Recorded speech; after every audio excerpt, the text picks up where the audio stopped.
What's up, everyone? We are live here with Mr. Matt Bader, creator of Hello. creator of the Silly William Gambit, which actually has nothing to do with me, the name. Nothing.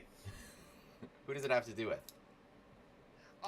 Well, it mostly, honestly, the short answer is, since I was looking at, like, when I first started looking at it and I saw that we had the chance to offer, like, three kingside pawns, I really became I liked the idea of, oh, one, two, three can get offered. I thought Silly William had just a nice ring to it. It just sounded like a good name for a gambit. And then once I realized, oh, if they take the first one, they're a Silly Willy. If they take the second one, they're a Silly Billy. If they take the third one, they're a full-on Silly William. I was like, that just that seemed to write itself. So I just really liked the feel of that This as is a name, and it's just before. kind of stuck. This is before you even knew me. This is completely before. I think I had, I actually got into your channel through Chris Levy, made videos with like all of these obscure lines for how to crush certain things, and in Okay. his videos he would talk all the time about FM William Grafe, and if you want more information, watch FM William Grafe's videos That's very on these nice. lines. And I just got the impression of, oh, Chris Levy's was great. I think he deleted his channel. I don't think I know. He deleted his channel recently. It's a bit unfortunate. But I remember going to his channel and thinking, well, I should just go check out the source at some point. And yeah, I was not disappointed after I checked that out, and I've been a subscriber ever since. That was kind of a whirlwind of a story that I had heard of this guy who liked my channel, who seemed cool, and then he had immediately deleted his channel. So that was a Yeah. roller coaster for me. Um, Yeah. but okay, so we are here to break down the Silly William Gambit, which is E4 Yes. E5. I've played it a couple times, and it's really fun because it counters, well, what is maybe arguably the most fun opening for White if it ends well for them. Yes. Yeah. Certainly the gimmickiest.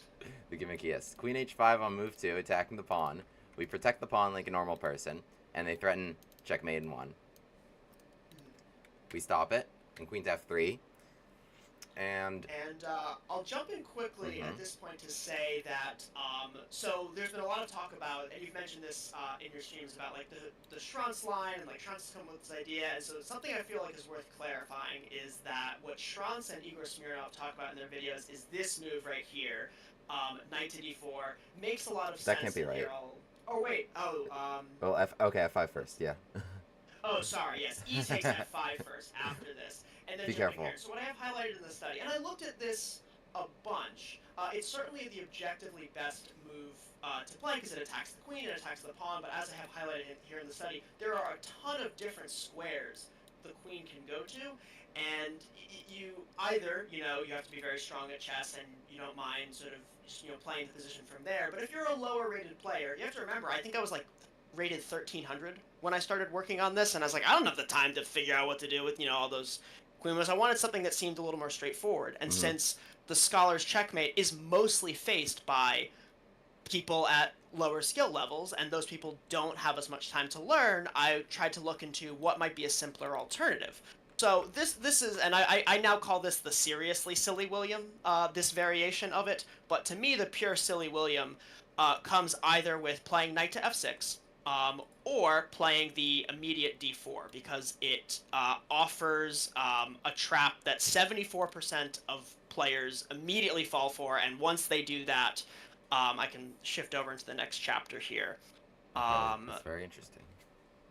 if I keep going, yes. So 74% of players in this position immediately fall for the first opening trap, which is they take with the bishop, renewing this threat. And Hmm. from here, I have in the study, like, Silly William literally just like, does a chant: knight bishop queen, knight bishop silly Willy. I am a silly Willy. Repeats that over and over again because it's the next 5 moves are forced.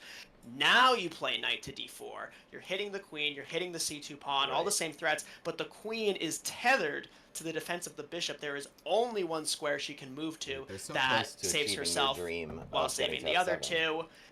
Bishop comes in here, threatening to dislodge the queen. Hmm. The only reasonable move for the queen to make is to take here with check, threatening to pick up the knight, also hitting the rook. So if you just remember queen, that's fine. This is literally the only legal move your queen can make, so just remember queen and you'll be okay. And they can try to, preserve the tension, but I mean, then the bishop's just going to come to here, and this is just a much worse version of it.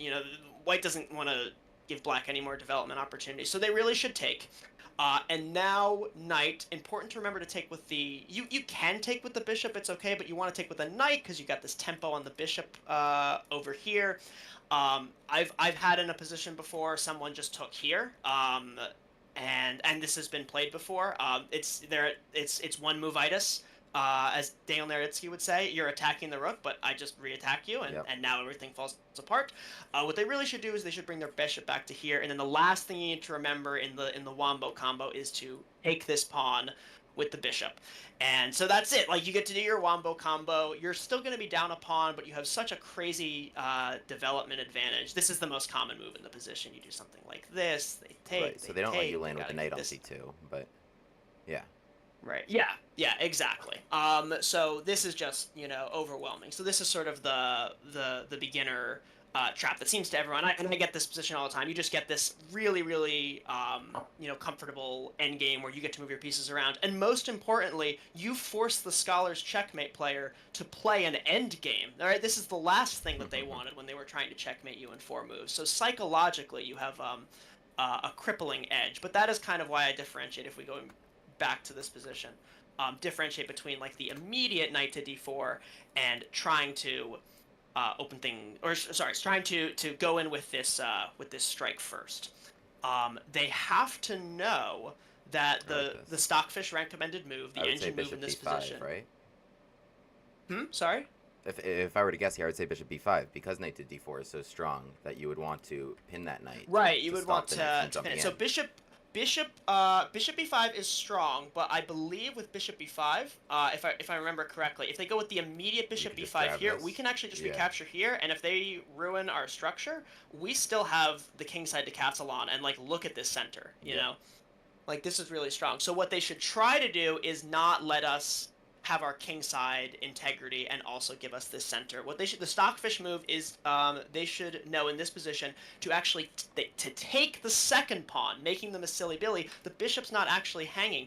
This is checkmate. I think like 60% of players, I'm looking at the stats. 60% of players in this position have no idea what they're doing because they just take the bishop and they blunder mate and 1. That's why the stats don't look great. So I think I can guess the move here, though. I like this. Yeah. Well, what's the move? I think we would play here knight to f6. Continue. Knight to f6, developing. Nice. Normally. So now our queen supports the knight. We're not scared, and we reinforce this pawn. So now this bishop really is hanging, and now bishop to b5 is a stronger move because we're pinning this knight. We're threatening to damage both sides of the structure right now. So this is where you could try to get. You could get materialistic and try to take back here, but it's not as convincing a position. What I found with some engine exploration and what I really, really like, and this is a very common, this idea pops up all the time in all of these variations, so it's very important to remember, is in this position, this idea of queen to d6. Since we're getting rid of a lot of our kingside pawns, we don't have pawns to really support our pieces, so it's the job of our pieces to support our pieces. And the queen, unlike the thematic, unlike the white's queen, which is the one sort of at the head of the attack, our queen sort of serves as the heart of our position. It is supporting, it supports this knight, it also supports this knight, and then those knights are going to in turn support our bishops potentially coming out. Our own bishop is kind of stuck behind our queen right now, but that's temporary, and the bishop also is going to have the option to come out to here in some lines, but we, as soon as we get the chance, now this does give them a chance to grab a third pawn, and this position has been reached 11 times for 1,000 and up according to the database. It is the most common move to take this pawn. Probably the last thing to remember is it's, you might be tempted like, oh, this pawn's not going anywhere, but it's actually best to just immediately take with this rook and then look at this painting of a position. Our bishop is going to come out to here. We are going to castle long. We're just going to use all of these, we're going to use our center. We're going to use open files along here to just get these rooks to coordinate. We can potentially double them up if they try to, Castle King side. It's Paul. What I wouldn't give to see someone like Paul Morphy, just like have fun with this kind of position. So that's like the general overview. I guess if you have any questions or want to say anything, I'll let you chime in on that before we get to the tricky line, or some of the tricky lines that are worth covering. I love it. I was just a little offended that you didn't say what I wouldn't give to see someone like William Grafe play this position. Like William Grafe, exactly. Yes. Oh, apologies. No, this was great. Yeah, I especially love this move knight to f6 here, because it's just like, we're continuing to sacrifice more and more pawns, but the right arrow was don't do that. Knight to f6. Yeah, I mean, their only dream, like the dream of the white player here, is to get to f7, right? They play queen to h5 to try and get there. They play queen to f3 to try and get there. They're just trying to clear everything out of the way to continue trying to get there. So once you play a move like this, it's just tremendous compensation in this situation. And I think bishop b5 is especially important square for their bishop to go. Like, I think maybe a lot of people might go to a square that's not b5, after which the knight's not pinned, and the knight jumping into d4 at some moment is probably going to be very strong. Yeah, and actually, if I could just talk about this, because this is in this position, there are 3 common tries that white makes, and they're all worth going over in some detail. So the most common and the best one, in my opinion, if white wants to play for a win, is this bishop to b5, which we talked about. If they allow the knight to jump in, I think you have 2 options from this point. You can go the immediate knight to d5, which is really strong. It, hits the queen. It's putting a lot of pressure on these positions. Actually, so this is objectively the stronger move. The one issue with it, if you want to call it an issue, is just that the queen can once again go to lots of different squares. And since you don't face this very often, it was important to me that I wanted to have options for people who looks like it was a relatively simple, easy, intuitive setup that you could remember, so that you looked at it once or twice maybe, and as long as those key ideas stuck with you, 1,000 games later, you'd be like, oh yeah, I kind of remember this. It was pretty forcing. Yeah. So you can go here. One example line I'll give. This is actually the line that this was the first really cool line I found when exploring this that made me go, oh my gosh, this is crazy. Someone has to do this. Is if they play queen to d1, which is the engine recommendation. Now you bring the bishop out to here. The queen is now trapped. This bishop abandoned its diagonal. Oops, sorry, that was not the wrong diagonal, right? This bishop abandoned its diagonal, so it can't protect the queen anymore. The only way to sort of shield the queen is to play f3, and then you can hit them. You almost had this in a game. You were so close. You saw the idea, but you had like a minute left on the clock or something. Probably not even. But is this idea right here? If you just drop the knight, and it's such a sexy move. You can't take the knight, obviously, because you lose the queen, and you can't take the bishop because, if I remember, I'm pretty sure it's like queen in this instance, right? And the fact that this knight supports these squares, this knight supports these squares, stuff comes in here, it's just you capture back on g3 here. That was the point of putting the knight. You capture back on there. This pin is going on. It's so, I mean, white is toast. White is absolutely toast. So I see here there's 25 chapters, so let's make sure we get to.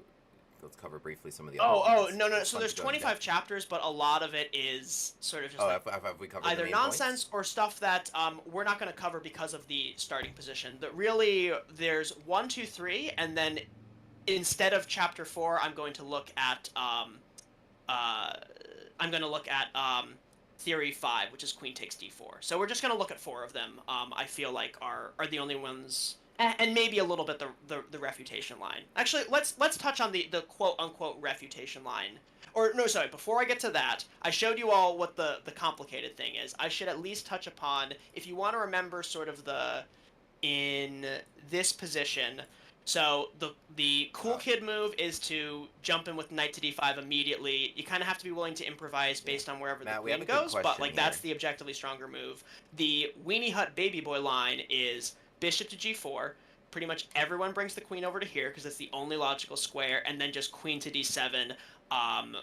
Right, like knight supports the queen, bishop supports, or sorry, yeah, knight supports the bishop, queen supports the bishop. You're ready to cast along. You're never worried about this because of this, and now you have a nice little outpost. So this is just super simple, super easy. Engine gives it like -1, um, and gives you -1 in spite of the fact that you're down a pawn. So So I just wanted to throw that in quickly. nice. So we have a good question Now, here about bishop takes yeah. d5 in this position, actually.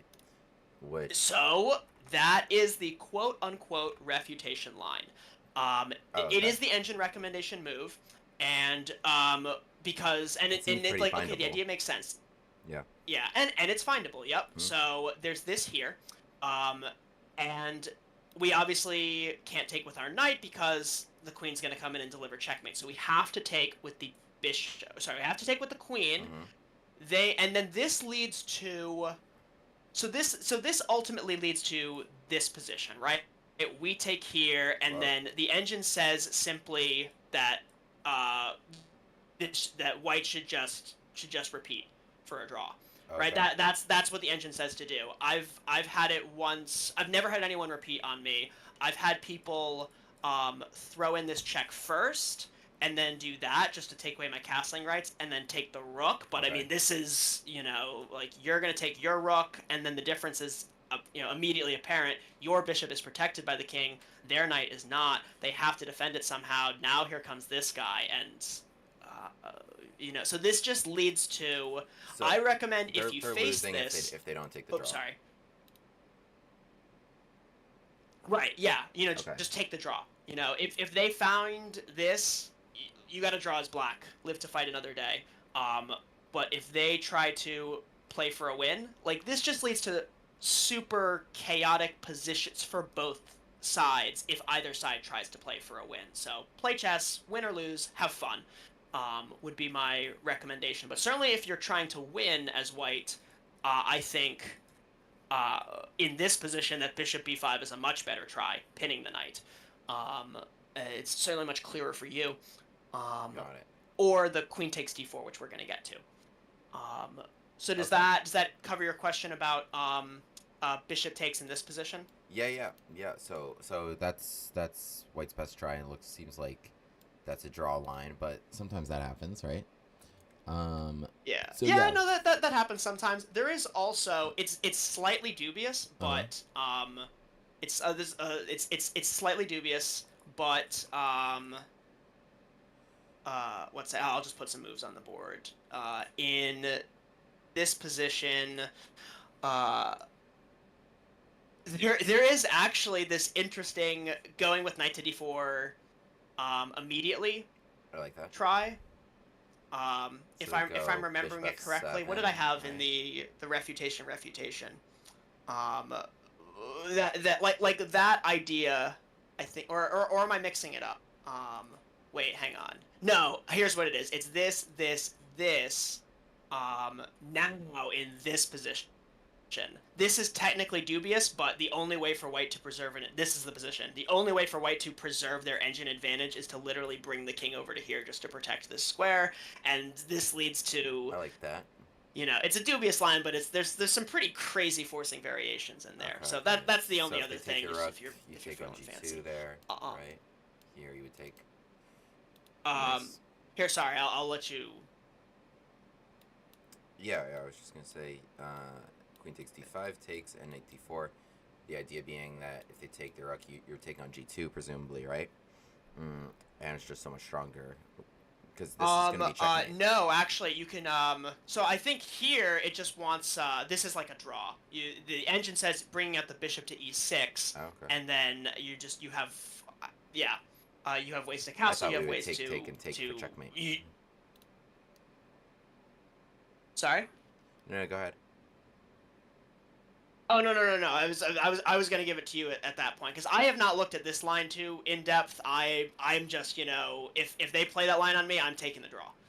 or I'm waiting for them to like think they can grab my rook for free, and then I'll go and be the one checkmating them. So I haven't looked at this one too much. Well, And if I get this one during the stream, because we're about to play 1 hour arena, right, of just this position. Yes. So if I get this, I'm not going to be allowing the draw, and I will be playing that move that you just said. So to anyone about to play me, make sure you prepare well, for that. then let me very quickly walk you down the. Well, no, that's okay. I wanted to talk about because we don't have too much longer before the arena is going to start. Actually, so we have this position right f5, and we've been talking about here pawn takes f5, and lines here with d5, and especially with f takes g6 next. Yes. Let's talk about things other than pawn takes f5, right? Well, so actually from the custom position of the tournament, we can touch upon that briefly, but the arena itself, I did announce it was like I was going to pick to keep the romantic spirit of. I didn't want people to be able to do too much prep. Okay. That I would pick a position, and so the position I went with was this position because you do have the engine line gives it to equal, but if they go down to here, this is, this was pretty close to equal for me, so I felt like this would be like a happy medium for, it's a custom position, but like I'm not giving one side or the other like a blatant advantage. Got it. So like the decline will not be possible from this tournament, but what will be possible is you also can't just normally in the Silly William, if you don't want to worry about queen takes d4, you can just play knight f6 now. They pretty much always take, and then you transpose. But what I've been really interested to see for the tournament would be in so let's talk about in queen this takes position. d5, yeah.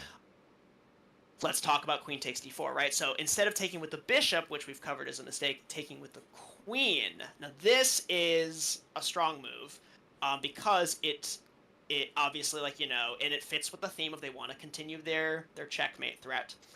And it looks like, okay, you've still given them their threat, and you've gotten rid of your center pawn, which is normally one of the ways to sort of harass this bishop and get it to move and take over your center. So it looks like, kind of like, what are you doing? What's Black's plan? I tried forever to make queen f6 work. Was always what I was going for, but what I think is much better, what I think is much stronger, is actually just the modest queen to e7. We're developing our queen, and we are stopping white's threat. And so now the question I'll put to you is, okay, you're white. What do you do from here now? To me? Yeah, just like some ideas that come to mind. It's like we're kind of just passing the ball back to white. It's like, okay, I stopped your mate threat. Now what are you gonna do? I'd probably start... This pawn is hanging. You can take it if you want. Yeah, I'd probably start by throwing in f takes g6. It seems harmless, because if you don't recapture, then queen f7. Most common move in the position. Just throw that in. And important to note, we should take back. In most Silly William lines, we're happy to leave another pawn hanging. But now they've got 3 pieces sort of aiming at this square, and we don't really want to allow that, so we just take back. We're going to be okay with that because it gives us this potential thematic outpost for our bishop. It opens up a file for our rook. It's not for nothing, and we have no intentions of castling kingside. We are trying to get our king over to here. Maybe not to that square specifically, but you get the idea. And so, okay, so I've taken back. Now what do you do? Yeah, I was thinking about that. It's not obvious because knight f6 is coming nicely with tempo. The bishop will develop and such. Yep, this is coming. It's a little tricky to find a square for my queen. Mm-hmm. Yeah, because there is only one square for your queen. There is only one good square, at least, according to the engine. Yeah, it's not obvious what to do. Sorry, you go. Yeah, I'm even considering like bishop d3 here, because just to kind of thwart your plan. I'd probably just play d3 knight f6, and I'd have to come back queen f3, right? D3 in this position? Like probably, right now? yeah. Yeah, so like d3, knight f6, and where? Where's the queen going in this position? Yeah, f3. Queen f3, yeah. So queen f3 is the square ultimately where the square belongs. By throwing in d3 first, you allow me to do this. Okay. And then I presume you're sending the queen to g3? Yes, or e3. Yeah, sure, g3. Yeah, okay. And so, oh, interesting. So it Did I gives. blunder? So in this Maybe. position, because I probably would just play castles long here Yeah, just to and pawn complete my e4 is development. coming, knight d4, other good stuff, Yeah. right? So and the engine says that knight to d4 right now in this position, throwing that in first just to get that hit on, um, Right. is apparently like the only way to preserve the advantage. But Okay. even then, it's like even if I miss that and I take here, I guess what is it? Oh, so it's saying this because of this, triple action going on, like gives and that makes some sense. Um, but even still, it's like we've got a lot of open files to work with. Our king is nice and safe. You have a ton of development left to do. Because queen f3 is ultimately like where like I think the engine wants like the knight to come out to here, but after the queen like makes this journey, just get the queen back to safety. You're up 2 pawns, keep it that way. But Right. one. But the So break did that's going to come you in the in position there is going sorry to be. in this position did you consider this at all? I did. You did. Okay, because this is the most common try in this position, Okay. is to bring it to here, and it makes some sense. You're pinning the knight, and you're also tying our bishop down to the defense of this pawn, which is kind of our plan. We want to be able to get this bishop out, and then we want a castle. Mhm. So this seems like it makes things uncomfortable for black.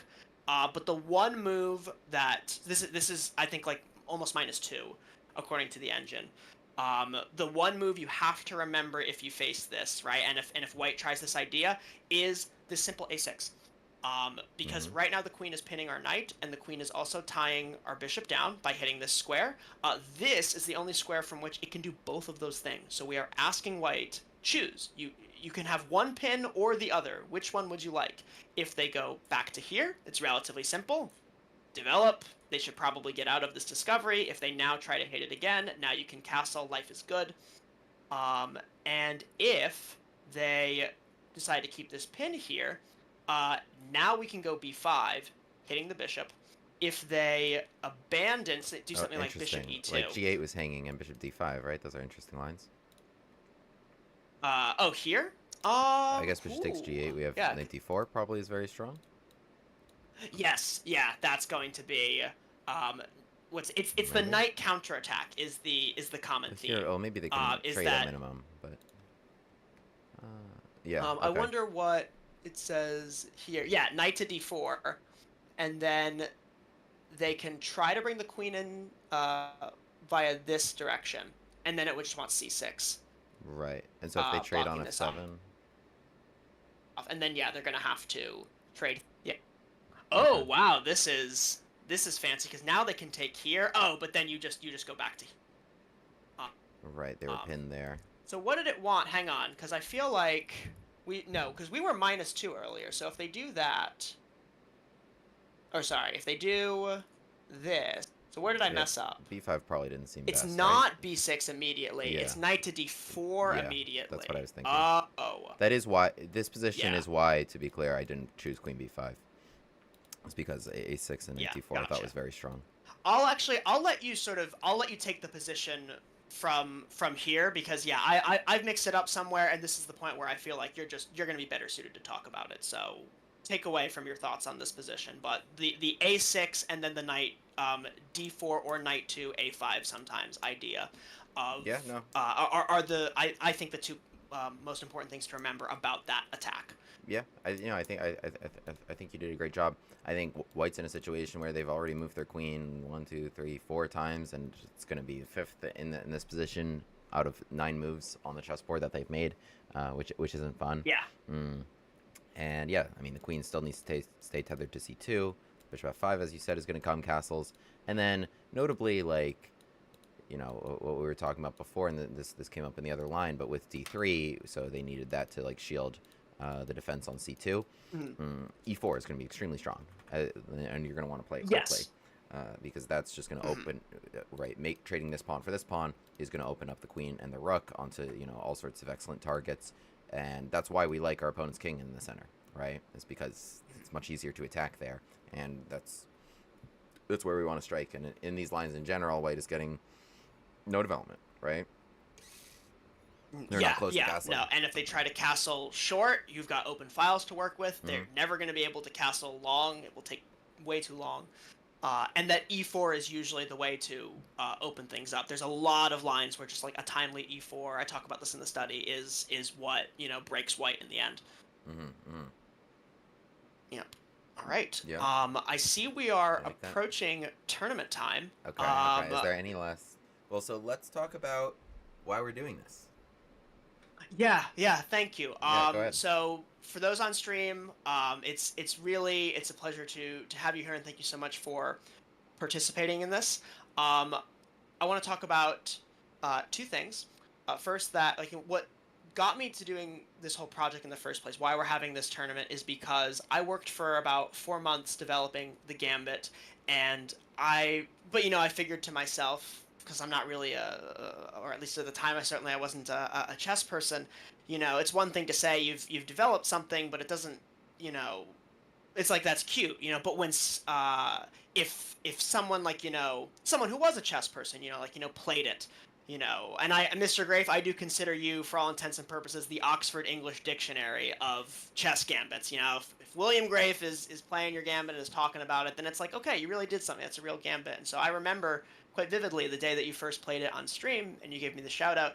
It was actually the same day that my childhood best friend, my best friend from high school, passed away due to what I would later find out would be complications from the relationship with alcohol that he had, so with addiction. And so it was this very sort of bittersweet moment, but it caused me to do a lot of reflecting. And as I was spending time with, our mutual friends, I realized that most of us, myself included, had no idea that he was struggling with it to this degree. I mean, like his loss came as a deep shock to us. And that was because he didn't want to talk about it. His family was afraid to talk about it. I mean, there is, unfortunately, a deep stigma surrounding that topic, and it can be really scary to reach out to someone and want to talk about that. The bitter irony, the painful irony being that if more people were willing to talk about it, then, we might be able to actually save some more lives. So all of that thinking, all of that realization happened sort of through this weird, the two of these things coming together.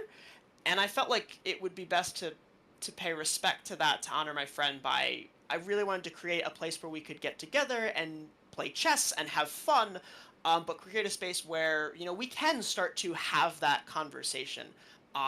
Addiction affects 50 million Americans around the country, I repeat myself. Addiction affects 50 million Americans, and yet it's the only major disease category for which there is no national charitable foundation. We have a national cancer foundation, something for heart disease, diabetes, etc., but we don't have anything for addiction, and I think a big part of that is because there's a conversation that still needs to be had. So I thank you all. If anyone who's watching this, honestly, still wants to join, I'm very proud to announce that the company I work for, Chess at 3, has made a $500 donation to sponsor this tournament. So a huge shout out to them. Thank you so much. And I think that means that if any latecomers want to join, Mr. Grafe, if that's okay with you, I'm happy to just drop the passcode to the arena in the chat, and we can get, more people to play if anyone's interested. Does that sound good with you? 1,000,000%. Yeah. Thanks so much, Matt. And yeah. I especially since I think the tournament is about to start. Yeah, I did just see that. So yes. All right, so put it there. I will if you drop ping the me the link, passcode in stream. Yeah, and you can just even put it in the description of this stream. But thank you so much for sharing. Of course, thank you.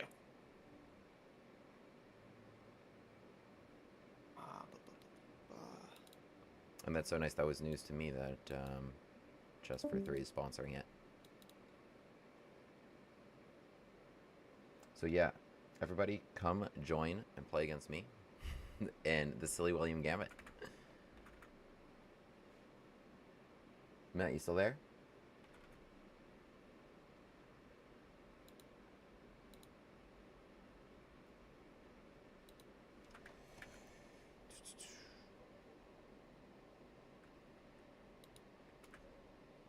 Let me just put it on I think I have the link. So I'll just put this in the description of this stream.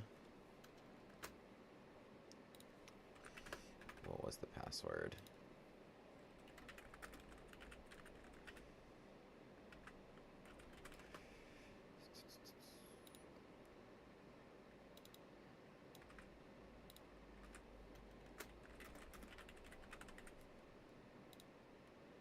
Great, we are in.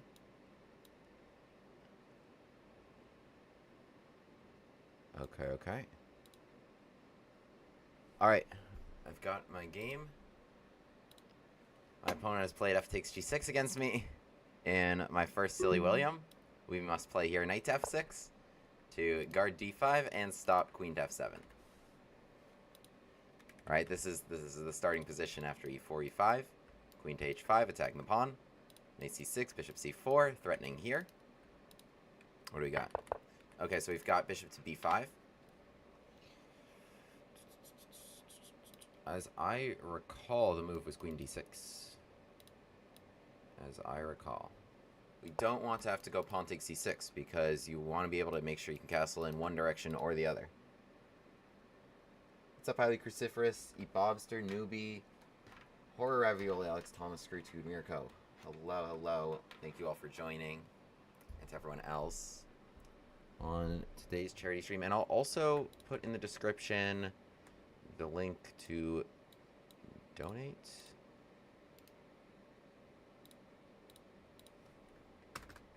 But yeah, join the tournament.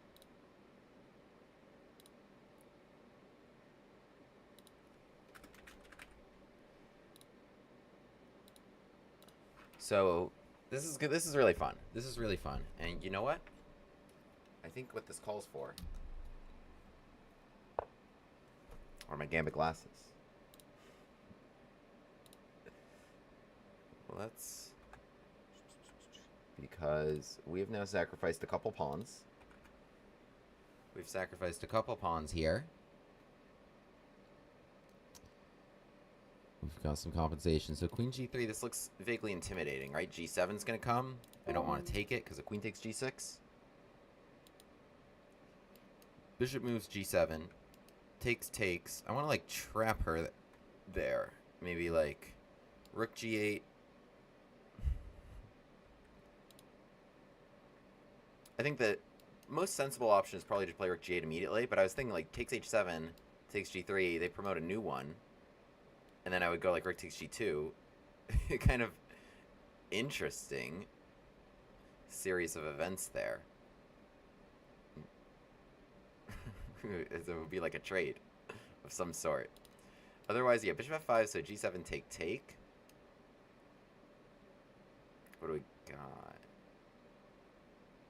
G8, queen h6, and...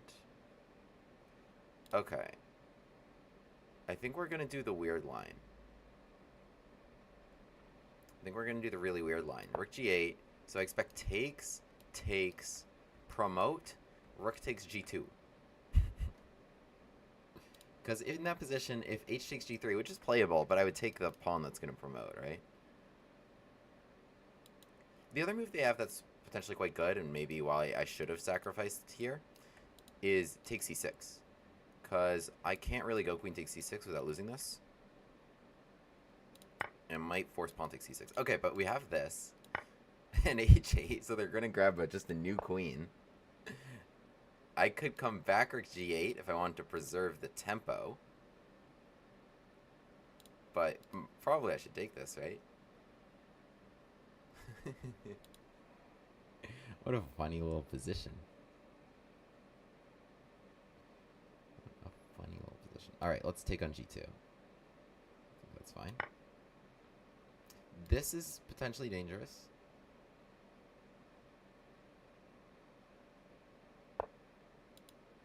And they saw it. But I wanted to target f2 real quick. So bishop on a3 would be kind of nasty. What if I go here? Take. Bishop a3, check.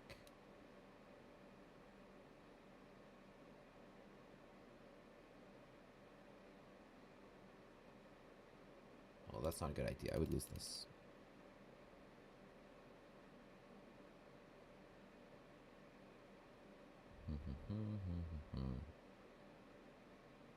Bishop a3 is a really interesting idea. Okay, I probably should come back rook g8 then to stop it. This queen is in a very dangerous spot, and bishop to a3, supported by the knight, was going to coordinate on f8. But we've grabbed... Okay, I'm only down one pawn, and I feel like I've grabbed an important one. Still, they want to play this, even though it's not quite as brutal, but it's still good.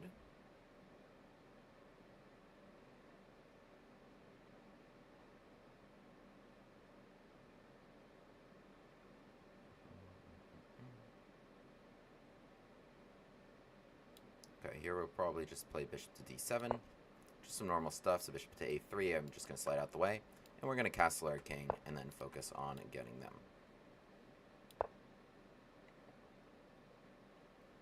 So everything they did here is quite sensible. I'm going to try to see if I can stop a quick castle on their part. Oh, they come back bishop b2. Okay, I see.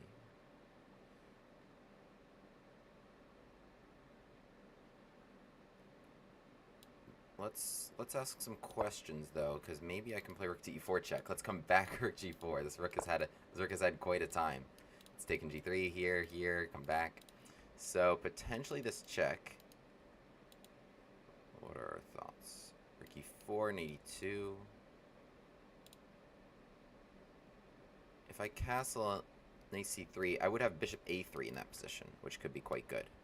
So I've dragged the queen to a square where now, like here, that was brutal, the pin. But castling totally turns the tables, because now the rook is facing the queen, not the king. This rook has jumped in. I mean, it's just why we love castling. And bishop a3 is a threat. So knight c3, which they wanted to play to get their king out of there, they're not going to be able to defend that bishop in time. Bishop a3, queen moves, and I would take it.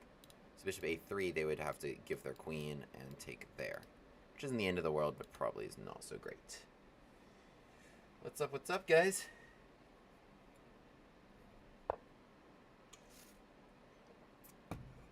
So knight c3 played.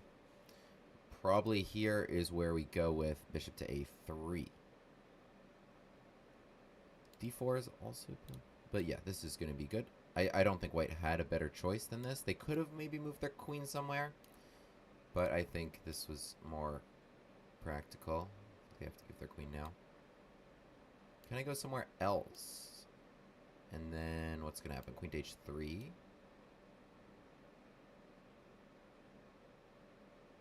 I could play like bishop g7, queen h3, and like rook h8, right?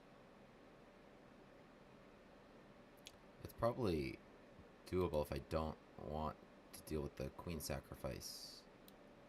This is fun. I feel like this is more in the spirit of things to not just play bishop a3 and let that sacrifice happen. So queen h3, and we're going to play rook h8. We're going to jump in with everybody and hopefully find enough resources here. Oh, and the other thing that I didn't even see is the queen is completely trapped. Queen h3, I have rook takes g1 check. In fact, I shouldn't have put my bishop there so that it's hanging at the end of the line. Should have put it literally any... No, I needed to put it here, or else there was queen h6.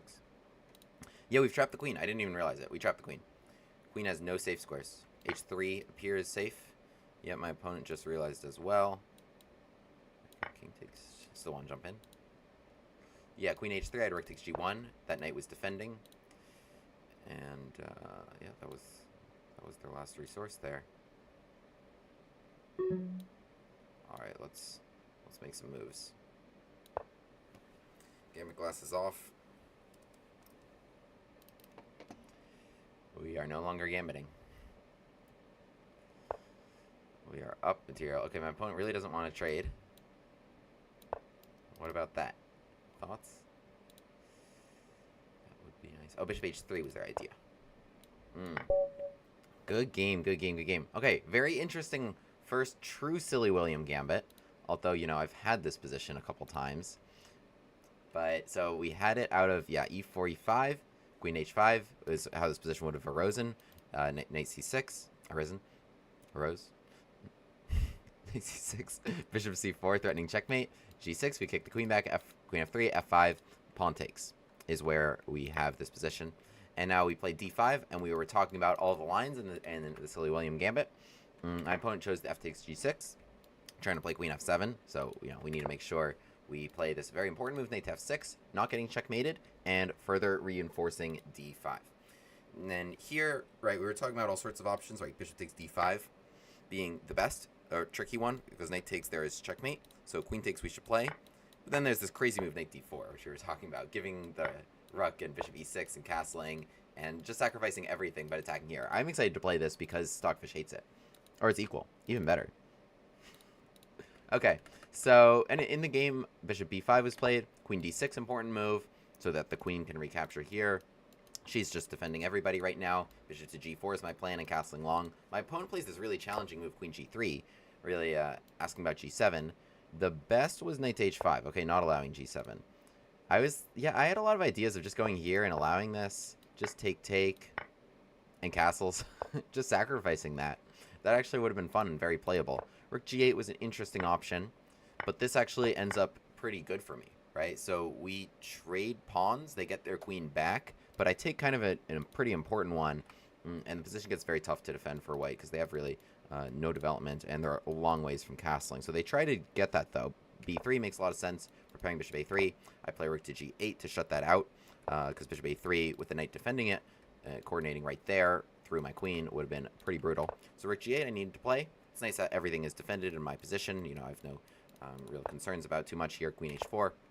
Just develop bishop to d7, breaking the pin, and this knight, when the pin is broken, knight d4 often is very strong in these lines. Bishop a3, queen e6, bishop b2. Yeah, hard to recommend too much. I mean, they're just too far from castling. Like, I'm going to castle, and I'm going to cause very serious problems for the white position very quickly. So here, I mean, you saw what happened in the game here. Rook g4, queen h8, and the queen actually just runs out of squares completely.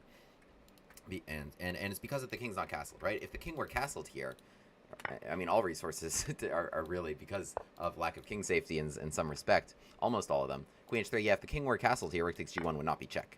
And then they could just kind of like take e6 or something. But it is check here, and I am winning the queen. So in this position, the queen was trapped, and then the game ended shortly thereafter. So GG, that was a fun one, and my first game in the Silly William Gambit arena. Come join, everyone.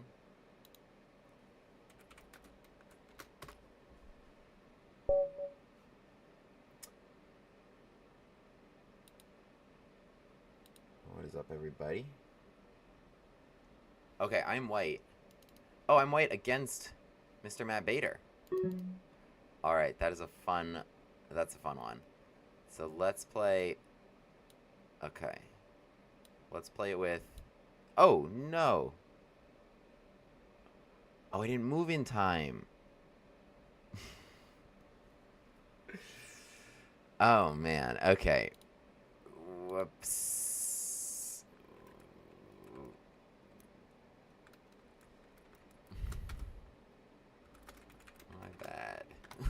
I can't believe I didn't move in time. Oh, man.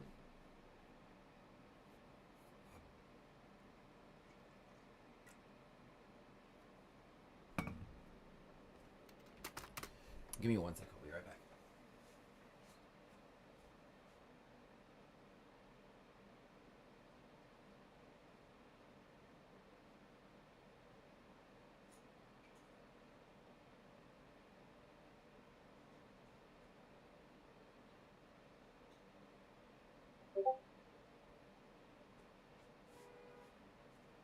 Alright. We're gonna move faster. I can't believe I didn't move. I was trying to think of what to do.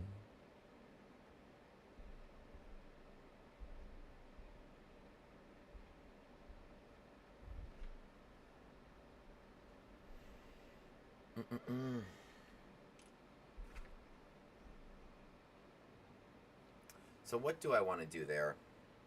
Because the best line for white actually leads to a draw.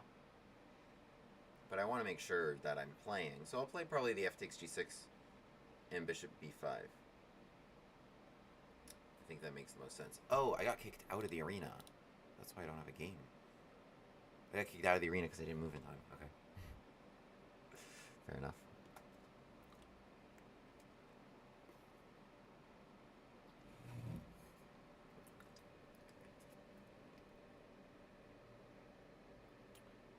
Make sure this is cropped okay. See everything? Yeah, that's fine. Okay, okay. Yeah, it's an interest because I have to play that with white. I mean, it's only fair. It is only fair, of course.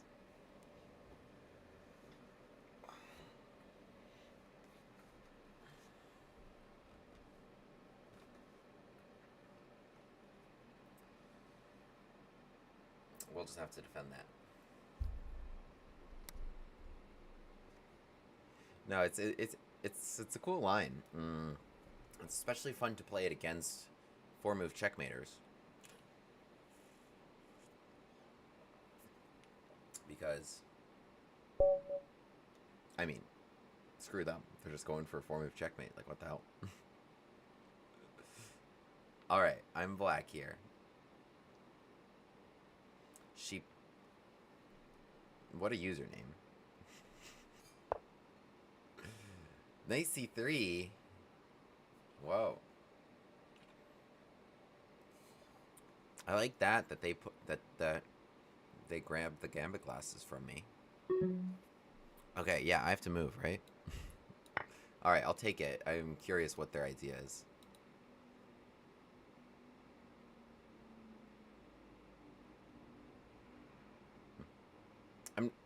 I'm not sure they had an idea.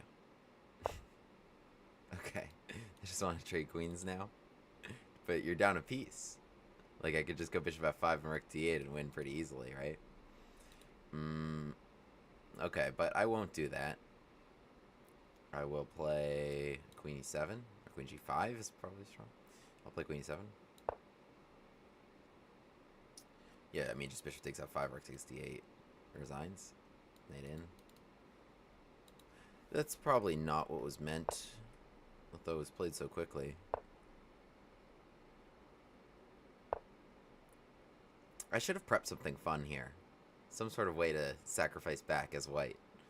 Although it's just hard to see how white would ever grab an initiative here without their pieces in the game.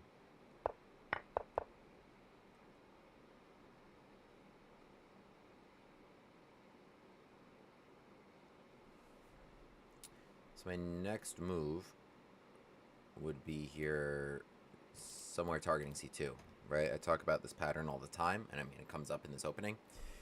Whenever the queen leaves home, whether she gets traded or just moves somewhere, right? We talk about f2 all the time, but never its brother c2. Knights attacking there can be really, really brutal. So like here, for example, knight b4, queen b5, and just bishop pawn c6, right? Yeah, this is the strongest. Even knight d4, like even if it doesn't come on top of, like I still don't see a way to defend that other than king d1. So, but this is winning. Even if they had queen e4, like the pawn was still on d2, I actually had bishop takes f5 as a follow-up, which quite beautifully delivers the blow on c2. Not like I needed more material in this position, but I'll take it. No pun intended, I'll take it. Check, bishop d7 takes, bishop c6 is actually trapping the white queen. The gifts just keep on coming. It is trapping the white queen. So probably just takes, knight c2, king over, knight a1. Knight d5. That's actually interesting. Knight d5 at the end of that line attacks my queen and attacks my c7 point. I did not see that. What's going on? Queen c4, knight c2, king d1. Yeah, takes, knight d5. Do I have anything clever there? No. Okay, we found a problem. Queen c4, maybe I'll just go bishop f5 in that case. The knight is still here, eyeing the d5 point. Yes, this wasn't the best move. It was not probably better to just play bishop takes f5. Just play bishop takes f5 very simply. Queen c4, then castle, and then once you have your king safe... Oh my goodness. Okay. I don't know what I was analyzing then.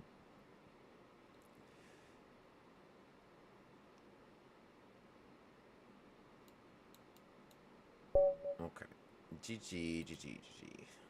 Alright, next game. We gotta get our streak back. I lost that. Everyone, make sure you join the arena right now if you're watching. It's in the link in the description. You can play against me. You can play against me. Okay, Sir Foam. Good luck, sir. Let's... Should I berserk? I think I should berserk. Okay, berserk back. Awesome. Alright, F takes G6. Trying to get in there. Don't let me. Don't let me, Sir Foam. So this is the draw line. Let's go here. Stopping knight d4. So that, as I understand it, was not the best move. Queen d6 was the best move. It's not like I know why. Probably will play something like knight e2 to stop knight d4. Although maybe I should have just taken it.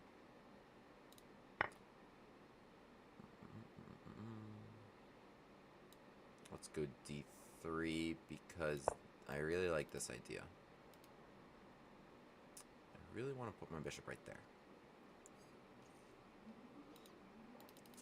This knight scares me because the pin is broken. I think knight b4 would have been a good choice, honestly. Bishop to g5, queen check. Alright, you know, well, the thing is, if I take it, I invite the bishop to a good square, don't I? Alright, let's just go here. Check, I think knight c3. Yeah, okay, so that's fine. I'll go knight c3 myself. And we've managed to get some development, haven't we? Putting some pressure here. I've been able to delay this capture, even though my opponents played reasonably. All totally reasonable choices. But I've managed to develop. These have all been nice, useful moves. And now they move the bishop for a second time. But you gotta be careful. The knight that you've designated as a defender is pinned. So I think I'm winning material here after bishop takes f6. If you recapture, I take g4. If you take f3, I take e7. If you take e2, maybe f6, f3, e7, e2. Well, okay, we can just go up material in that endgame.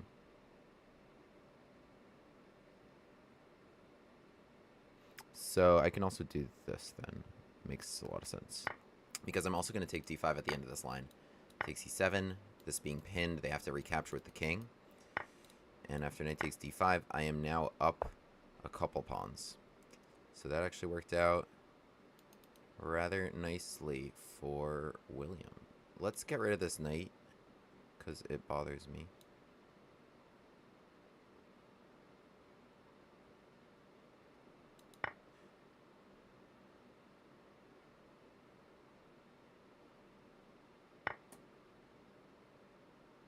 Let's play your bag, knight e3.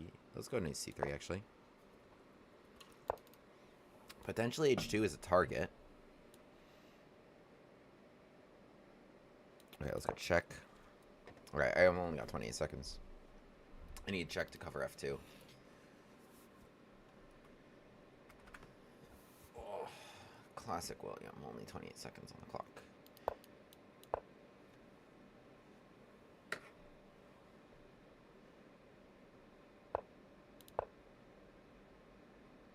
But 2 pawns up.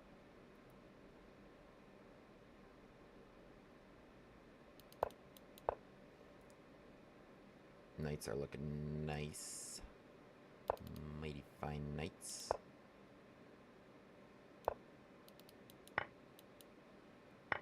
Beautiful, beautiful. Except I need an idea. It looks pretty. It looks pretty. Let's bring this to c4. It's an idea. Oh, check. Hop around. Ah, fork. The knight was so good, though. It's almost a shame.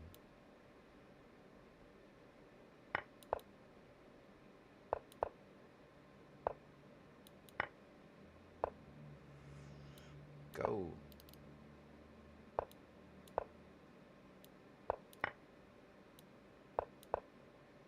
This is annoying.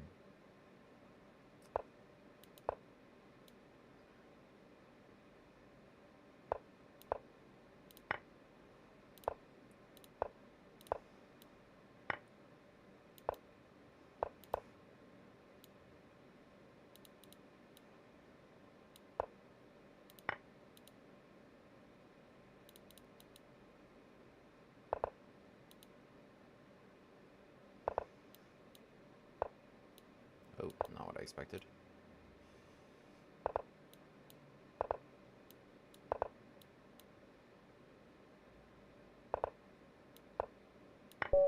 Nice. GG. Close one at the end there. But okay, I mean, in terms of the actual important chess parts of the game, we played bishop b5, pinning that knight, and we took away its key knight d4 resource, right? This was the important part here. Bishop to d7 broke the pin. Not really sure here. Okay, it's saying, yeah, just get rid of the knight. Bishop recapture. Oh, I have this. I played d4 to try and just jam that in. That makes a lot of sense. I was scared of what it could do along that diagonal against g2 and everything. But it makes a lot of sense here. Okay, so knight e2 to stop knight d4 was okay, but we've managed to develop our pieces here pretty nicely. Bishop g5, we cause problems for them. Knight takes d5, even though we should have been against the initiative. And again, yeah, bishop e6 was recommended, which is just really caving into what I'm doing. But bishop g4 wasn't the best because I had this pin here and I was able to take d5 at the end of it. And okay, I was just 2 pawns up in the end game. Eventually we won this. It was very nice. GG. GG. Good games there. I'm having fun.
Okay, same thing.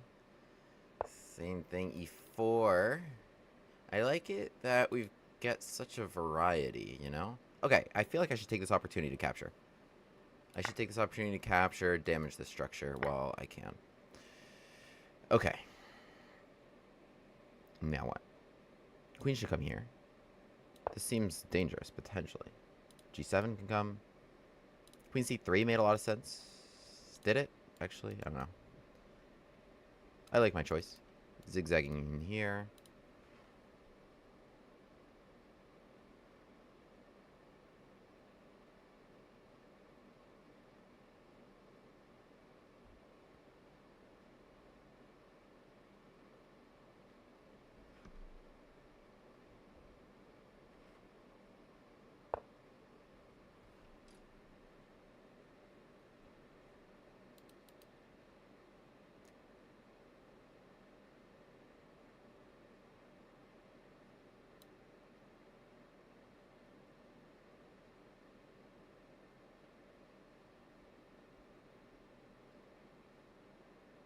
Where to go?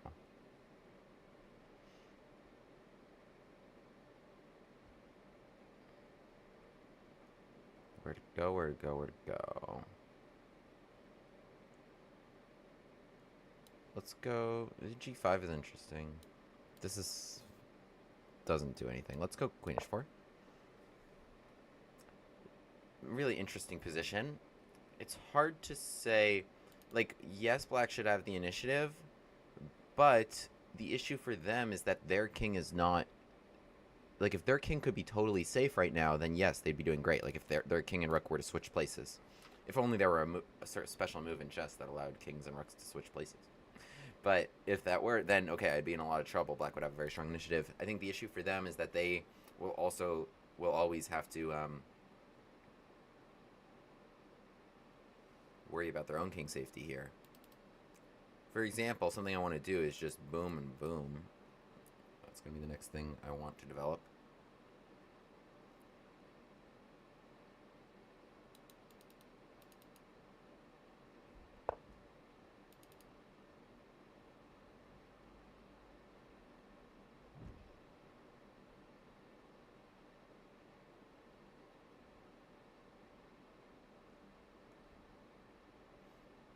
That makes sense. It's kind of funny. I can't knock it. I like the move. So if I take King H... Okay, I mean, I want to trade queens. I don't think they do. So is their king going to be safe on H8? Maybe.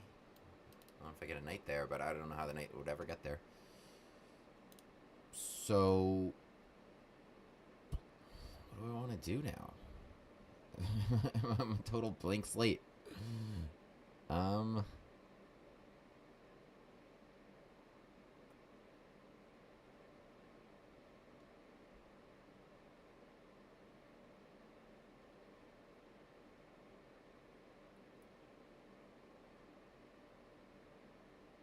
Okay, let's just go 92. Seems pretty neutral.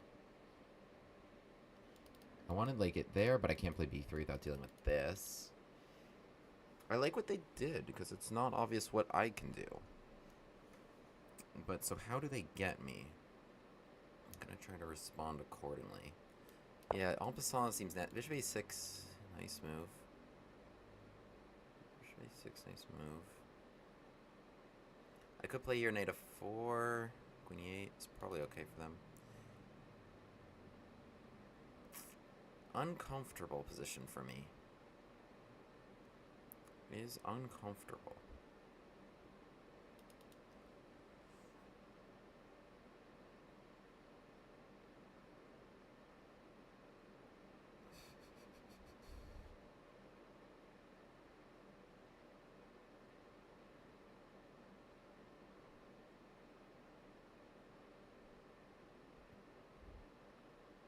Okay, here.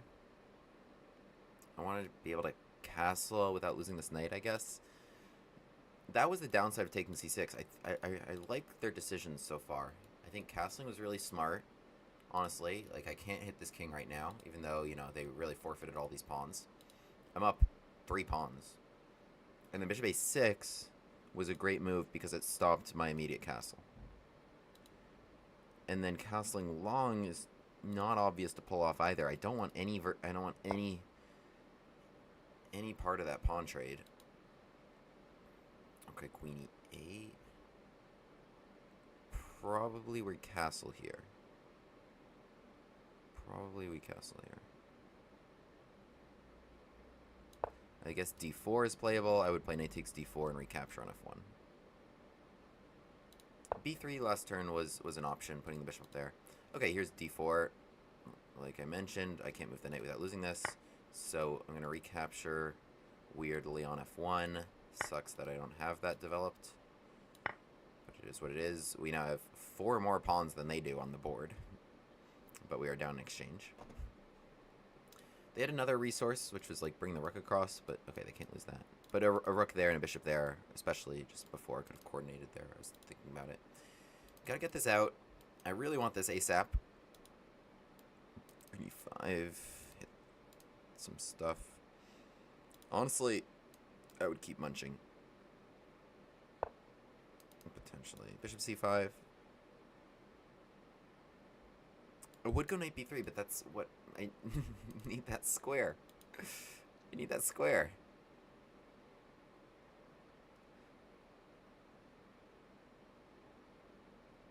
Okay, I should go there. I should go there. Potentially some danger, right?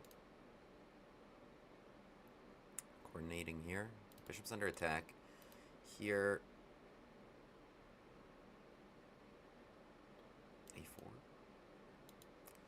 It sucks. This really ties me down. I can't get out.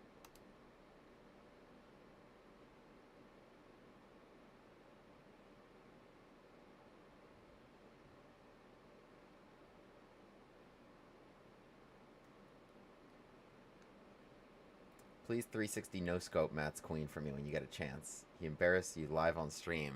Oh man. Okay. I'll have to do that. It's funny. Adjust the board a little bit. I got you. It is a little bit cut off, isn't it? Which one is it? It's this one?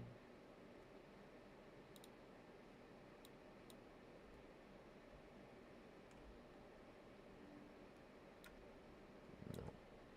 Why won't you adjust? Yes. There you go. Okay, bishop b6. I don't even know what I'm doing next there. How do I get out? d3. I need these guys in the game. Bishop b6, a4, knight d7 or something like that. Retargets f2.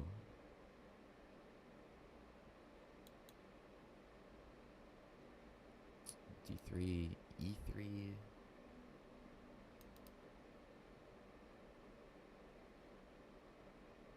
I wish you weren't on the board. Okay, I can play this move a4. I think knight d5 I would just take on e4. Yeah, any knight move I would take e4, which would guard f2 from that coordination.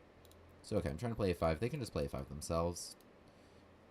My idea of including those moves was... but everything's in the way. I can't really come across. This knight on b3 is horribly misplaced. This was actually a really nasty move. Because it wasn't... like, here it looks so promising that my next couple of moves were just going to be here and here. But this was really... yeah, it came at such a spot that I know... Whoa. Queen g4. I didn't think this worked. I will say, I saw it, but I didn't think it worked. So I'm gonna stick to my guns. Sometimes you just have to defend, I guess, even though I hate defending. What do we got? My development is so bad. So, oh my god, I would love to play queen g8 and trade queens. But I think queen f7 is a good move, threatening rook f1. What do I do against that? How do I not lose here? Knight e4, rook f1, king e2. That seems okay. Queen c4, d3. So knight e4. On knight e4, there's rook g8.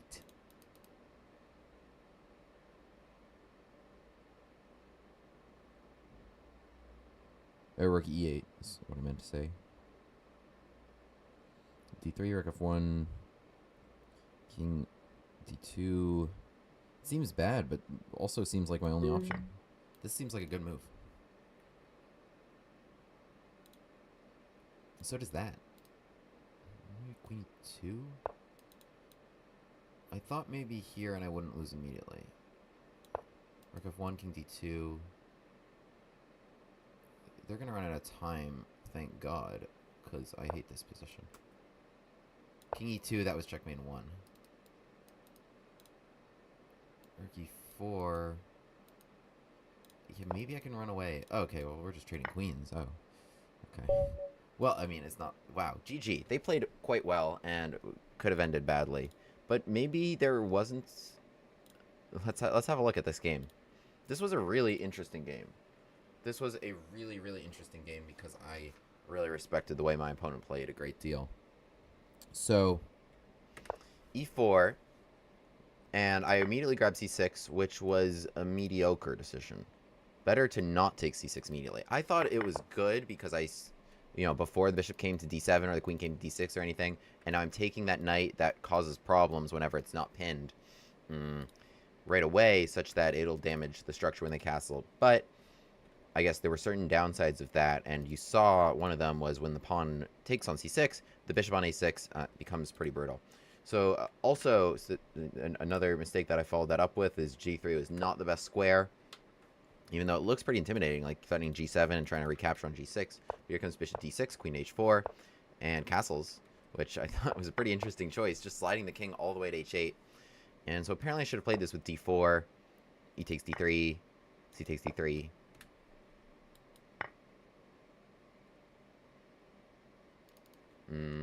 Yeah, I don't know. I just didn't want to open that file to my king. So I think an e2 is a pretty reasonable human decision. But here comes bishop a6, which is nasty. Now it stops castling. Knight c3 needs to be played. Queen e8, sensible choice. Yeah, I mean, it's just not human to want to allow... Like, they just put their queen on e8. Why would you want to allow that to happen to you? So I castle d4. Yeah, I mean, it would be nice here if I could just play rook takes f1. It would be a totally, totally different story. But king takes f1 is an awkward move. Bishop c5, I thought this was a good choice. Knight de2 needs to be played. Looks dangerous. I guess it's okay. In the game, knight b3, bishop b6, a4. Huge blunder, because this is winning. Okay, this is winning. Not that this position is so great. Okay, I have to allow this again. Okay, maybe it just wasn't as bad as I thought. At a number of times I was supposed to do it. Okay, so here comes this, and I should lose. Oh, this is so good. This is so good. Yeah, so queen f7 is winning. I mean, the point is that you want to put your queen on f2. But also winning is, if you really want to put your queen on f2, the nasty rook f1, check, check, and mate. Wow. That's a thematic resource that you see in positions like a pawn g6. You go like rook h8, takes, queen h4 check or something, and then the queen lands on h7 just to get in with check. So sacrificing the rook just so the queen can move here with check, and I will lose. Queen f7 played, knight takes e4, so I don't, so I control f2 a little bit. Rook e8, huge swing from winning to losing. You needed to check and then rook e8 because of, because here you're threatening queen f2, right? So you see what happens in the game here. I play d3 now, and check, I have the d2 square, as opposed to my king being on e2 in this position, where my knight is pinned and not controlling this. So king d2 here, I'm actually okay in this final position. But what a roller coaster of a game in a true Silly William duel. GG. Oh, Horst, what's up? I was just complimenting how you played in that game. That was quite the battle. And quite befitting of a Gambit Chad. Yeah, rook f1 twice, right? Sacrificing the rook or playing it first. To be fair, I was saying on stream, like, rook e8 looks like a good move. And then you played rook e8, but then it was losing. I think you played super well. I love that decision to castle. Bishop a6 was another great move, and bishop c5. You continued to not let me do what I needed to do in order to develop my pieces. And there was the win there, but you just kind of didn't have enough time on your clock at the critical moment. So I think that was the issue more than anything else, if I had to say. Right, in those sorts of situations, you should be putting time pressure on the other opponent. So like moves like bishop a6 or queen e8 or things like that. I mean, I'm no one to speak about time management, but in general, the rule you want to follow is if the gap between the best move and the second best move is going to be minimal, like according to, let's say, the Stockfish evaluation, like not too much, then you don't want to spend much time on it, right? I think for you, though, you had a lot of important decisions to make in that game, so it was really a crazy one. Yeah, you played really, really well. I liked all your decisions, and at the end, it culminated in a sick puzzle rush idea of rook to f1 check and queen f7. You made that very, very difficult on me. I like it. I really got a taste of my own medicine there. You played very much like me the whole way, including the terrible time management to not have enough for the important critical moment. Rook f1 is a tough idea, and then yeah, again rook f1 check. On the second time, even when it's not losing the rook. And then rook e8 next, just so my king is on e2 and not d2, right? So that knight is pinned. It's interesting, and it's lessons I will take to heart for next time. For me, I just needed to play d3. I kept not liking that pawn takes d3 stuff, d3 or d4. I kept not liking that pawn takes d3 stuff. But I was playing down 8 points of material the whole game. I was playing without that bishop and without that rook. Because you kept putting the pressure on me.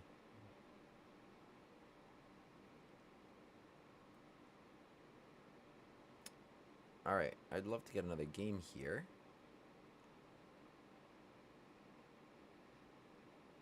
The scoring system. So yeah, in Lee Chess Arenas, typically it's 2 points for a win. But it is 1 more point if you berserk. Alright, Dr. Paradox Chess. So here, let's go for it. It is 1 more point if you berserk. Cutting your time in half. And also losing the increment. So my opponent will have... now we'll both play 2.5, 2.5. Fun stuff. Bishop takes d5. Oh, okay, this is fun. This is fun because queen takes f6. This is a draw line after just check, check, check. But Matt told me about this move, knight d4, which is bad.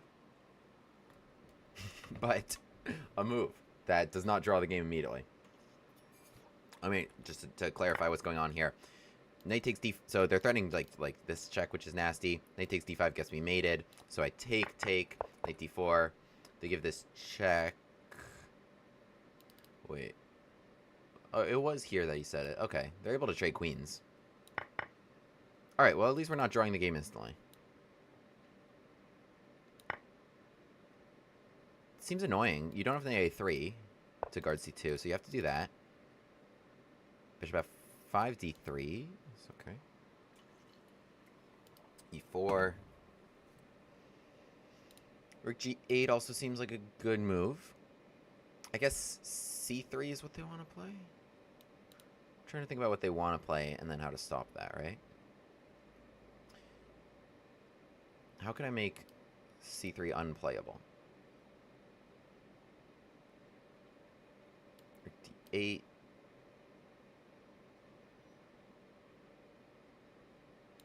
Rook g8, c3. Knight retreats.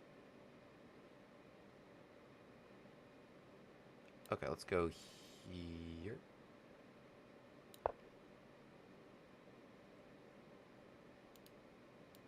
It's gonna come here and here.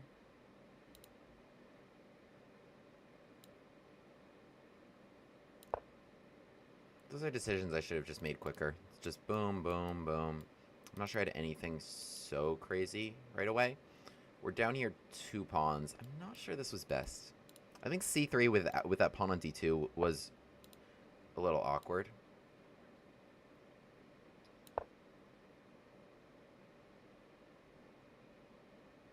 They do have to deal with this stuff, which is kind of my point. Knight f3, rook takes g2. Knight h4, rook takes f2. Yeah, we're fine. Because even there I have check. So this is annoying. Interesting position. I'm down 2 pawns. I'm getting one of them back right now, but going to try to maintain my initiative. King e2. Do I take g2 or do I play rook d8? Probably rook d8 just because I like bringing in more pieces. Although this couldn't have been a bad move. So yeah, that was the downside of c3, and I tried to make it as annoying as possible. Let's take it, see where you're going. This is also available to me. They want to use the g5 square. I should be aware of that. King comes back to e1. That seems like not what they wanted. So let's grab this. Why not?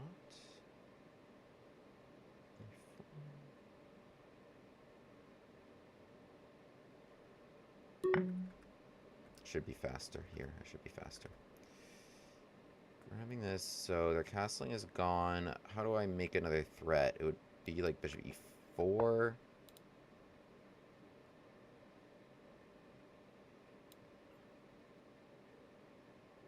Just come up here.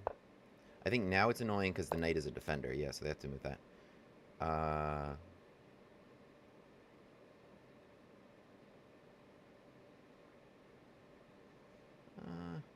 Just move somewhere. Okay. Let's be fast. Let's just be fast here.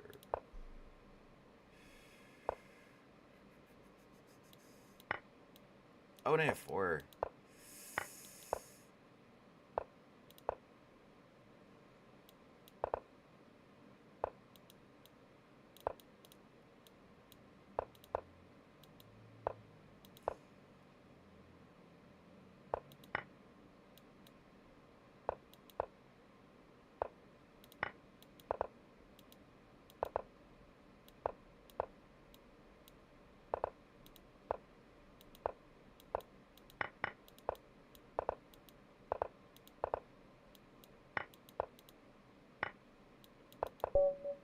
Okay. Whoops.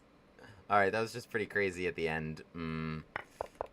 Yeah, I did not play well in accordance with the time, although this position is obviously quite good for black because the material's even and white has little to no development.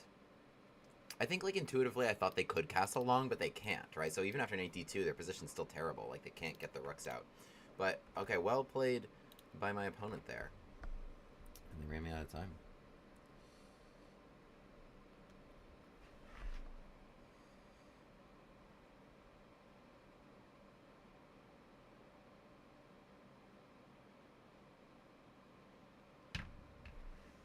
Well played by them.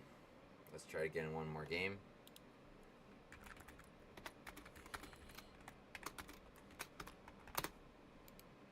Dr. Paradox Chess.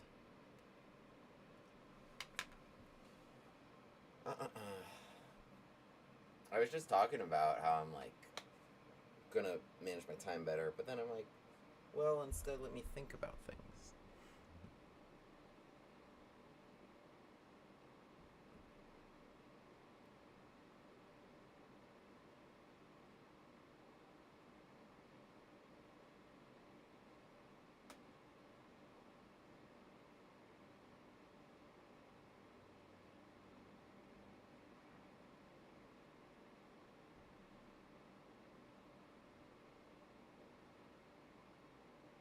Alright, well, shout out to Dr. Paradox Chess, who's now just tearing through this arena and is first in it. Alright.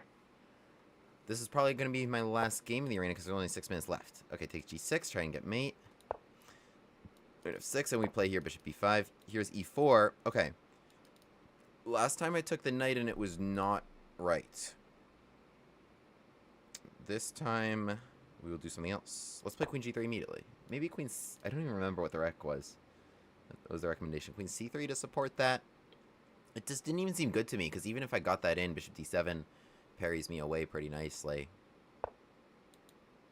Bishop g7, so they're preparing a castling. What if I stop that? So they stopped my idea of g7. But I want that check, right? So I'm not sure the bishop should be there. Should I give that check just for funsies? Is it funsies? I think it is funsies.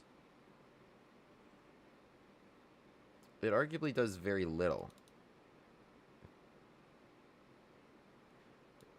It stops bishop f5 as a development square.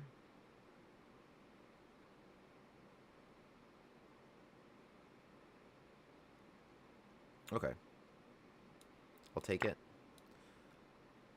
I'll give the check. And I'll play d4 for a change. So we're stopping rook h6, immediately getting kicked out. Bishop can come around. They can en passant also try to get here, but it seems not too scary. Queen d6 played. This seems annoying if you're black, because now I'm hitting the knight that was hitting your rook. That was defending your rook. This was an idea of queen d6, right? Maybe checking... Well, the bishop was there guarding b2, but checking is something to watch out for. And then taking b2, and it could just be a wrecking ball in here. However, I have threats of my own right now. Queen is boxed in. Like, she has no real square, so I gotta be really aware of that. Like, well, I would have f5 in that case, but she could get trapped. She could get trapped.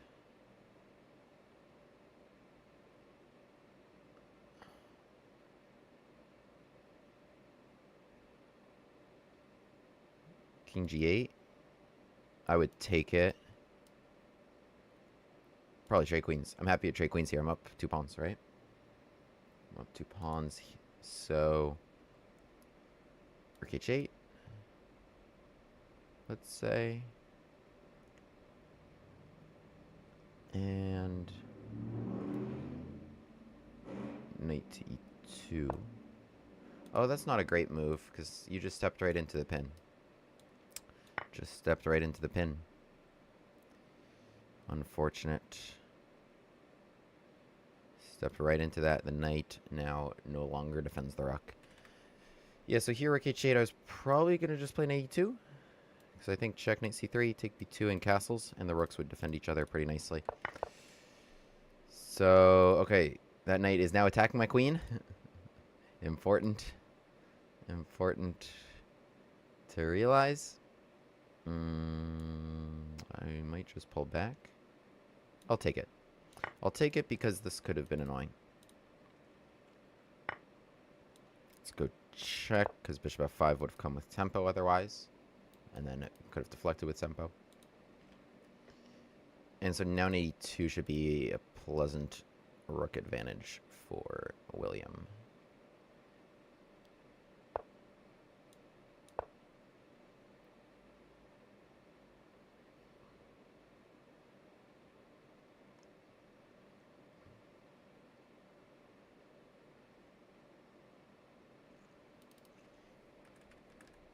I think if they kept the rook with like king g8, okay, we'll get back to it later. Bishop f5 played, I can simply castle.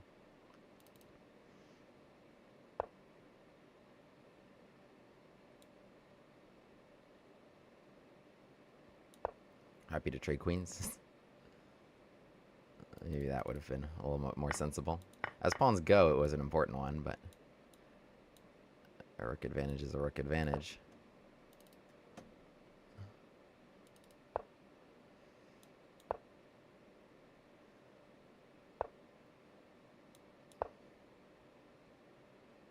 Maybe not the... I want to guard h2. Maybe not the smartest to... Yeah, it doesn't matter.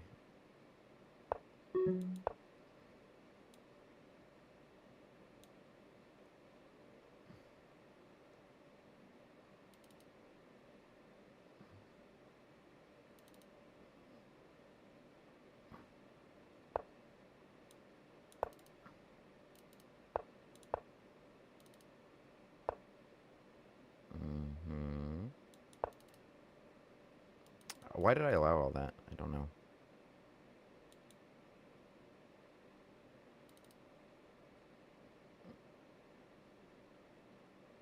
I don't know. Played c4 and f4 and allowed these guys to push past.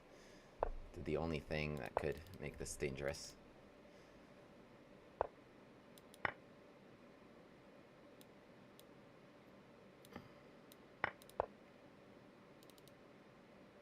E2, I have the pin, right? I have this pin. Otherwise it would have been bad, right?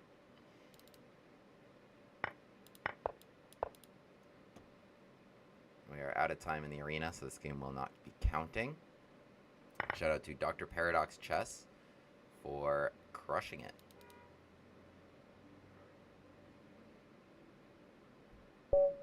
GG, Ludosance. So, unfortunately, that game did not count.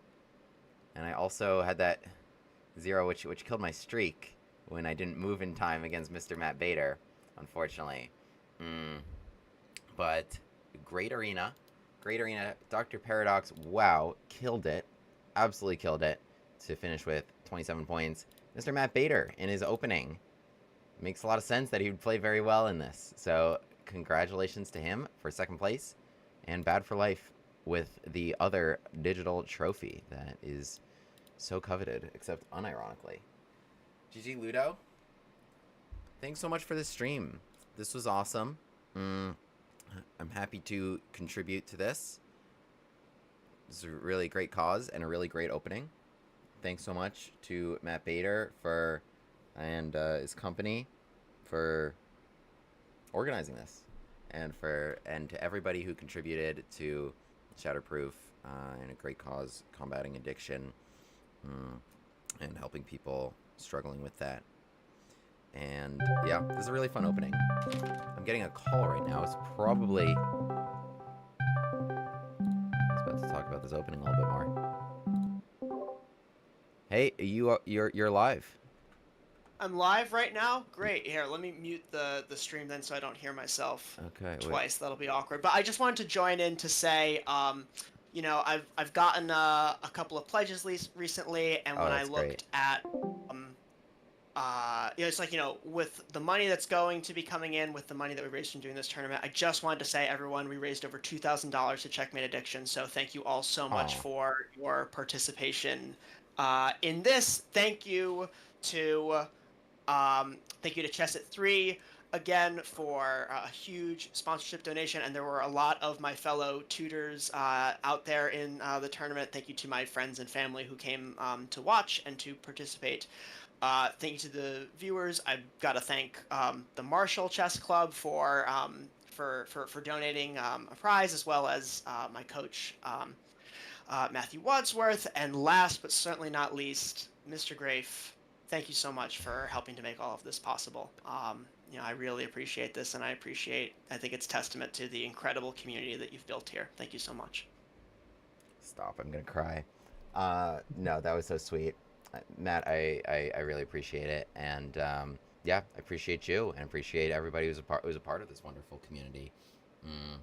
And yeah, Yeah. like I was saying, Well, great cause, sorry, great people, great opening. Yeah. Thank you. I'll let you go now. Finish, sign off however you want, but I just wanted to say thank you guys so much. You guys are the best. Gambit chats for life. Gambit chats for life. That is the sign off right there. All right, I'll leave the donation link and everything in the description below, guys. And thanks again. I'll see y'all again soon. Appreciate you.